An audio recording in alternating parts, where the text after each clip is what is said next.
इन दिनों यूपी की राजनीति में एक नाम बहुत ही चर्चे में है।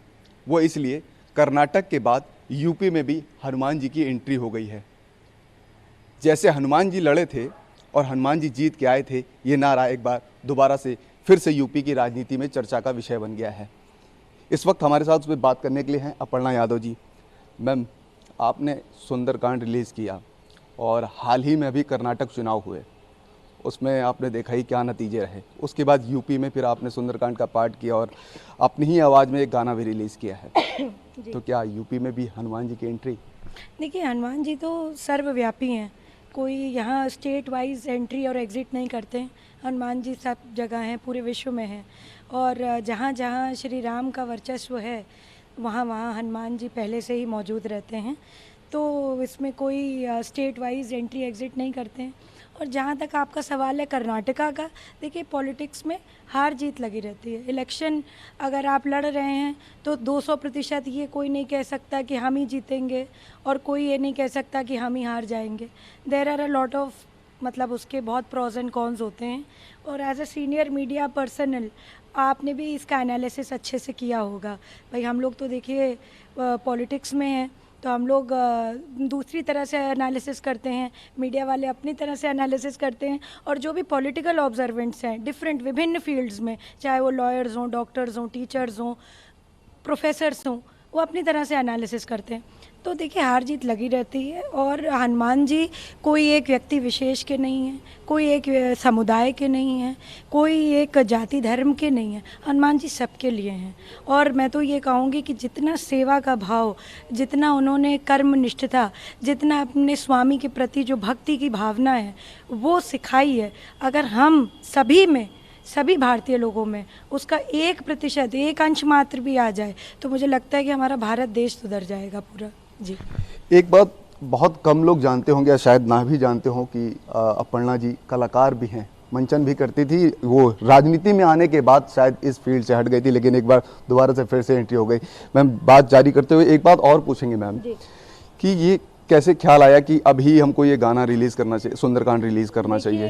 क्योंकि आदेश जी से मेरा बड़ा गहरा जो है लगाव था। मैं उनको अपनी माता की तरह मानती थी, क्योंकि उन्होंने मुझे बहुत डांट करके प्लेबैक सिंगिंग के गुण सिखाए। और उनकी फैमिली हमेशा से मेरी फैमिली के बहुत क्लोज़ रही। और ये ऐसे नहीं हुआ कि हमारा कोई बहुत पुराना संबंध रहा हो। जब क्योंकि मुझे सिंगिंग का बहुत शौक़ था तो मैं एज अ गुरु उनके पास सीखने गई थी। तो उन्होंने मुझे बड़ा समझाया, बहुत अच्छा, जैसे गुरु एक ट्यूट करता है अपने शिष्य को, उस तरह से। तो मैंने उनका, अगर यूट्यूब पे लोग देखेंगे तो मैंने कहा this is a tribute to Amma, because he used to scold me like a mother कि यहाँ तुम गलत गा रही हो, यहाँ तुम्हारा मुर्की सही नहीं लगा, यहाँ पे ये शब्द का प्रोनाउंसिएशन अच्छा नहीं है, ये अवधी भाषा है, कैसे गा रही हो, you know, he used to teach me. और उनमें यूपी का मुझे लगता है एक बहुत गहरा संबंध था आदेश जी में। तो मैं तो समझती हूँ कि मेरे लिए ये बड़ी सौभाग्य की बात है कि अपने गुरु को मैं ट्रिब्यूट दे रही हूँ। और भक्त और भगवान का जिस प्रकार से रिश्ता होता है वैसे ही गुरु और शिष्य का होता है। तो मैं समझती हूँ कि कल बड़ा मंगल था और इससे अच्छा दिन नहीं हो सकता था। और दूसरी बात है, जब उनका स्वर्गवास हो गया मैंने गाना गाना ही छोड़ दिया था। तो जब मेरे से उसी तरह से राजू श्रीवास्तव जी, जो बहुत मशहूर कॉमेडियन रहे और उत्तर प्रदेश का नाम बहुत उन्होंने ऊंचा किया, उनकी फैमिली भी इसी तरह से जुड़ी हुई थी। तो उनकी जब वाइफ ने कहा कि नहीं, आदेश भैया को आपको ज़रूर इस तरह से ट्रिब्यूट देना चाहिए, अभी हाल फिलहाल में राजू जी का भी देहांत हो गया था, तो हम लोग बड़ा इंटरकनेक्टेड थे। क्योंकि होता है ना कि यूपी के लोग हैं, बॉम्बे में कैसे रहते हैं, क्या करते हैं, इंडस्ट्री के लोगों से कैसे क्या होता है, तो वो काफ़ी सारे अपनी जो है आप बीती बताते थे, कैसे उन्होंने स्ट्रगल करके इतने फ्रॉम नोवेयर, उनका कोई माँ बाप नहीं था बॉलीवुड में, और उन्होंने कैसे जो है अपनी जगह बनाई। तो ये एक बड़ी इंटरेस्टिंग जो है मुझे लगता है उनकी एक कहानी थी, उससे मैं बहुत खुश थी। और मैंने जिस तरह से सीखा मेरे लिए अविस्मरणीय पल है। जी, ज्येष्ठ का महीना है आपने बताया मैम, क्या ये OTT प्लेटफॉर्म रिलीज़ होने से पहले जेठ का आशीर्वाद लिया था कि अखिलेश यादव जी के पास गए थे या फ़ोन पे बात करी? देखिए जेठ जी का हमेशा आशीर्वाद रहता है, हमेशा परिवार को मैंने हमेशा माना है कि परिवार परिवार है।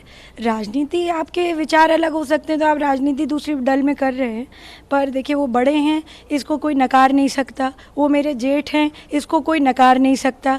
और जो है मैं नेताजी की बहू हूँ, इसको कोई नकार नहीं सकता। तो जो है ये बहुत बड़ी बात है कि उनका आशीर्वाद मुझे समय समय पर मिलता है। और जिस समय आदेश जी थे, एक समय ऐसा भी था जब हमने कई गानों का मंचन सैफई के महोत्सव में भी किया था, लखनऊ महोत्सव में भी किया था।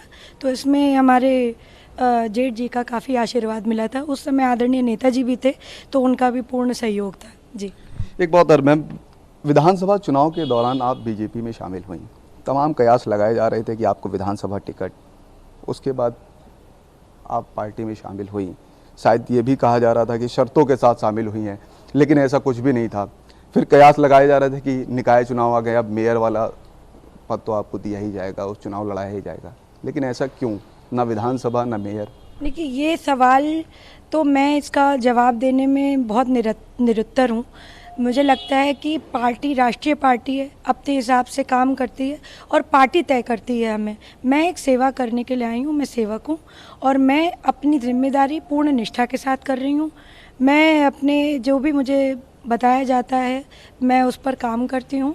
और मेरा जो विषय है, चाहे वो समाज सेवा का विषय रहा हो, वो चाहे संगीत का हो, चाहे धर्म के प्रति हो, मैं अपना काम कर रही हूँ ऑनेस्टी के साथ।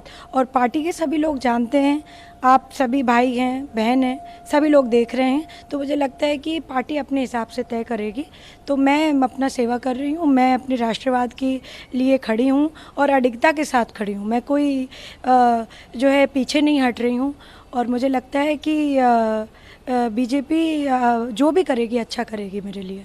जी, आखिरी सवाल मैम, आपका मन या आपकी अंतरात्मा क्या कहती है कि आपको कौन सा टिकट मिलना चाहिए? आप कौन से पद के लायक हैं? बीजेपी पार्टी देरी कर रही है क्या? देखिए मैं जैसे भगवान की सेवा हनुमान जी ने करी थी, उसी प्रकार अपर्णा यादव भी सेवा करेगी अपनी पार्टी की। ये तो सब जानते हैं कि अपर्णा यादव जी धर्म के काम में, कर्म के काम में सबसे आगे हैं। नहीं, मैं कह रही हूँ उसी तरह से मैं अपनी पार्टी की सेवा कर रही हूँ। और मेरे जितने भी लोग हैं, जितने भी मेरे भाई बहन हैं, कार्यकर्ता हैं, मेरे हम साथी हैं, जितने भी, मैं जो भी उनके लिए कर सकती हूँ, मैं निर्भीक होके दृढ़तापूर्वक और ईमानदारी से उनका काम करूँगी। बाकी पार्टी देखिए सभी बुद्धिजीवी हैं, बुद्धिमान लोग हैं, केंद्र में भी सब बुद्धिमान लोग बैठे हैं, प्रदेश में भी बहुत बुद्धिमान लोग बैठे हैं, वो लोग तय करेंगे और उनको तय करने दें। जी, तय करने में देरी नहीं हो रही मैम? जो मुझे लगता है उनकी इच्छा होगी वो ठीक है। जी, बहुत बहुत शुक्रिया मैम।